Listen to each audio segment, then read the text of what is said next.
দেয়া হয় সেটা মমতা ব্যানার্জির বাপের টাকা নয়, সেটা আসে পশ্চিমবঙ্গ সরকারের কোষাগার থেকে। সেই টাকা মমতা ব্যানার্জির ভাইপোর বাপের টাকা নয়, সেটাও আসে পশ্চিমবঙ্গ সরকারের কোষাগার থেকে। সেটা হচ্ছে যে তৃণমূল কংগ্রেস, আপনারা জানেন, চোর ছেচর ভাওতাবাজদের একটা দল। তাদের এখন তারা চাকরি চুরি করেছে, খাদ্য চুরি করেছে, সব চুরি করেছে, সন্দেশখালী করেছে। আপনারা জানেন সন্দেশখালীতে কি পরিমাণ অত্যাচার, মহিলাদের শ্লীলতাহানি, তাদেরকে যা যা করা যায় সব করেছে শাহজাহান বলে একটি লোক। এবং মমতা ব্যানার্জি সেই শাহজাহানকে এখনো পর্যন্ত সমর্থন করছেন। আপনারা জানেন তো সন্দেশখালীর ঘটনা, আপনারা জানেন তো। এইবার তাদের কিছু প্রচার করার নেই, বলার নেই, মানুষের সামনে কিছু বলার মুখ নেই, তাও তারা বলতে আসছে একটা কথা গুরুত্বপূর্ণ জেনে রাখুন। তারা বলছে যে মমতা ব্যানার্জি যদি না যেতে পারে, মমতার দল যদি হেরে যায়, তাহলে লক্ষ্মীর ভান্ডারটা কি বন্ধ হয়ে যাবে।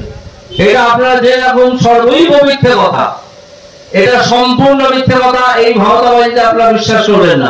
দেয়া হয় সেটা মমতা ব্যানার্জির বাপের টাকা নয়, সেটা আসে পশ্চিমবঙ্গ সরকারের কোষাগার থেকে।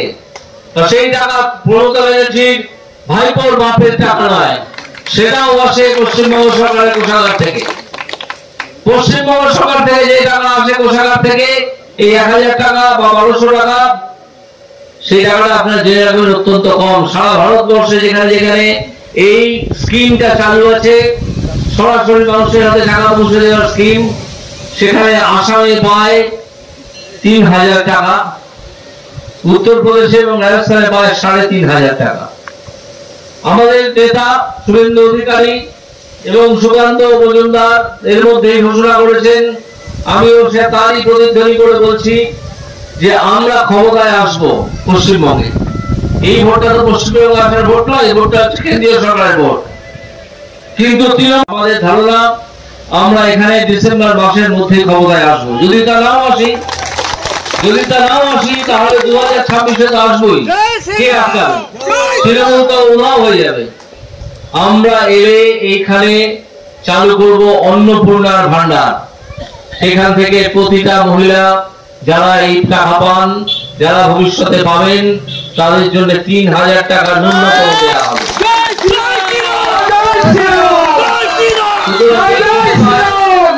যদি শুনেছেন, ন্যূনতম 3000 টাকা আমরা দেবো, 1000 টাকা দেয়। আপনারা শুনে রাখুন, এই ভাওতাতে আপনারা বিশ্বাস করবেন না, 5000 দেয়। মধ্যপ্রদেশে, রাজস্থানে তো 3500 টাকা দেয়। তোমরা 1000 টাকা দিচ্ছ কেন? 1000 টাকা দিচ্ছে, তার কারণ হচ্ছে পশ্চিমবঙ্গ সরকারের কোষাগারে টাকা আসার আগে সেটা খরচ হয়ে যায়, টাকা খরচ হয়ে যায়। আর এই যে টাকা কোষাগারে আসে, সেটা আপনার টাকা, আমার টাকা। এটা সংক্ষেপে আপনাকে বোঝাই। সেটা হচ্ছে, ধরুন আপনি এক প্যাকেট গুঁড়ো সামান দোকানে কিনতে গেলেন, জামা কাপড় কাচার প্রয়োজন আছে, এবং সেটা কিনতে গিয়ে আপনাকে দাম দিতে হলো 40 টাকা। আপনি দিয়ে চলে এলেন। এই 40 টাকার মধ্যে 8 টাকা হচ্ছে ট্যাক্স। আপনি জানতে পারলেন না, আপনার জানার দরকার নেই, কারণ এই ট্যাক্স দিতেই হবে। এই ট্যাক্সের টাকার 4 টাকা পেল পশ্চিমবঙ্গ সরকার। গুঁড়ো সামানটা কিন্তু কিনেছেন আপনি, 4 টাকা পেল পশ্চিমবঙ্গ সরকার, 4 টাকা চলে গেল কেন্দ্রীয় সরকারে। কেন্দ্রীয় সরকার সংবিধানের নিয়ম অনুযায়ী আবার 2 টাকা পশ্চিমবঙ্গ সরকারকে ফেরত দিয়ে দিল। তাহলে পশ্চিমবঙ্গ সরকার আপনার দেওয়া 8 টাকা ট্যাক্স থেকে কত টাকা পেল? 4 যুক্ত 2, 6 টাকা। এইরকম ভাবে প্রতিদিন যে কোটি কোটি টাকা জমা পড়ছে, আপনার কারোর টাকা, আমার করের টাকা, সেই করের টাকা থেকে লক্ষ্মীর ভান্ডার দেওয়া হয়। সেই জন্যই বললাম যে এটা মমতা ব্যানার্জির বাপের টাকা নয়।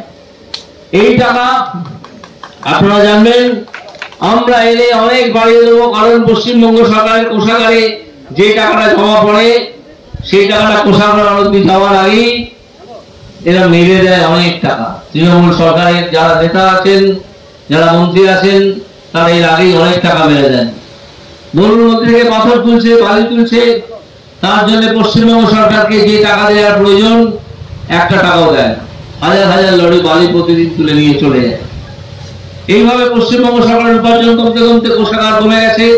কোন ক্রমে লক্ষ্মীর ভান্ডারের টাকাটা দিচ্ছে, কিছুদিন পরে সেটাও দিতে পারবে না। আপনারা দেখে রাখবেন, দিতে একমাত্র আমরা পারবো, কারণ আমরা চুরি করি না। আপনার কি খুব কথা বলার দরকার আছে এখন? এই আপনাকে বলছি, তাহলে একটু চুপ করুন।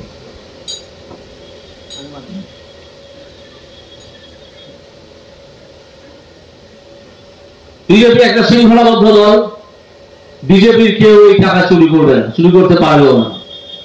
কারণ বিজেপি একটা শৃঙ্খলাবদ্ধ দল হিসেবে প্রতিটা বিষয়ে তাদের নেতারা নজর রাখে এবং কর্মীরা অত্যন্ত সৎ। যদি কেউ অসৎ থাকে এবং অসততা করেন, তাকে বাইরে বার করে দিতে বেশি সময় লাগে না, এটা জেনে রাখুন। চাকরির ব্যাপারে তো জানেন আপনার, চাকরি চুরি হয়ে গেছে। এই তৃণমূল সরকারি চাকরি চুরি করেছে। এই যে 26,000 শিক্ষকের চাকরি চলে গেছে, তার কারণ হচ্ছে তৃণমূল সরকারকে যখন বলা হয়েছিল যে তোমরা জানো যে কারা কারা ভুয়ো চাকরি করছে, ভুয়ো নাম্বার পেয়ে 12 পেয়েছে, চাকরি করার কথা নয়, 72-এর চাকরি পাওয়ার কথা, বা তাকে চাকরিটা বেছে দিয়েছো 8 লাখ 10 লাখ টাকা নিয়ে, সেই তালিকা তৃণমূল বা তার নেতারা দিতে পারেনি, দেয়নি। আজকে বলছে সুপ্রিম কোর্টে নাকি জমা দেবে, আজকে সুপ্রিম কোর্টে মামলা আছে, দেয় কিনা দেখি, আমরা অপেক্ষা করবো। সেই তালিকা দেয়নি বলে, সেই তালিকা দেয়নি বলে কোর্টের কাছে আর কোনো উপায় ছিল না বাতিল করা ছাড়া। এই পরীক্ষা বাতিল করতে বাধ্য হয়েছে কোর্ট। এবং কেন হয়েছে? কারণ তৃণমূল সরকার সম্পূর্ণ তথ্য কোর্টকে দেয়নি। এখন বলছে যে হ্যাঁ এটা দেওয়া যাবে। এটা যদি এখন দেওয়া যায় তাহলে আজ থেকে 2 মাস আগে দেওয়া গেল না কেন? কারণ যারা চুরি করে চাকরি পেয়েছে তারা তো টাকা ফেরত চাইবে, তারা 8 লাখ 10 লাখ টাকা করে দিয়ে চাকরি পেয়েছে। যে দালালদের মাধ্যমে টাকা গেছে তাদেরকে গাছে বেঁধে পিটিয়ে পেটাবে মানুষ। এই ভয়তে তৃণমূল সরকার ওই চোরদের বাঁচাতে চায়, দালালদের বাঁচাতে চায়। সেই জন্য এই গন্ডগোলটা সৃষ্টি করেছে, যাতে 36,000 মানুষের চাকরি চলে যায়। আমাদের নেতা নরেন্দ্র মোদীজি বলেছেন যে আমরা চেষ্টা করব, আমরা পদক্ষেপ নেব যে যাতে 36,000 চাকরি না যায়।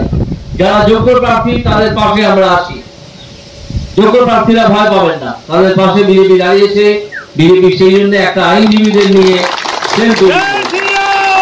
আমরা দেখবো কতগুলো কি করা যায়। তো আপাতত এইটুকু থাকুক, আমার একটা খুব জরুরি কাজ পড়ে গেছে, তো ওগুলোকে দৌড়তে হচ্ছে। দেখাচ্ছে যে যাবে তার নাম কেটে দেওয়া। কে কোথায় যাবে? মানে ধরো তৃণমূলে যাচ্ছে, বিজেপিতে যাচ্ছে, বলে নাম কেটে দেওয়া হবে। কি থেকে নাম কেটে দেওয়া হবে? কি থেকে? টিএমসিতে ধরো আছে, বিজেপি যাচ্ছে, বলে নাম কেটে দেওয়া। তাদেরকে নামটা কেটে দেওয়া হবে? কোথা থেকে নাম কেটে দেওয়া হবে? এই লক্ষ্মী ভান্ডার ভয় দেখাচ্ছে। এইসব ভাওতায় বিশ্বাস করবেন না, এইসব ভাওতায় বিশ্বাস করবেন না। আমরা আছি, যদি নাম কেটে দেয় আমাদেরকে নেতাদের জানাবেন, আমরা বুঝে নেবো ব্যাপারটা। সুতরাং আপনারা ভয় পাবেন না,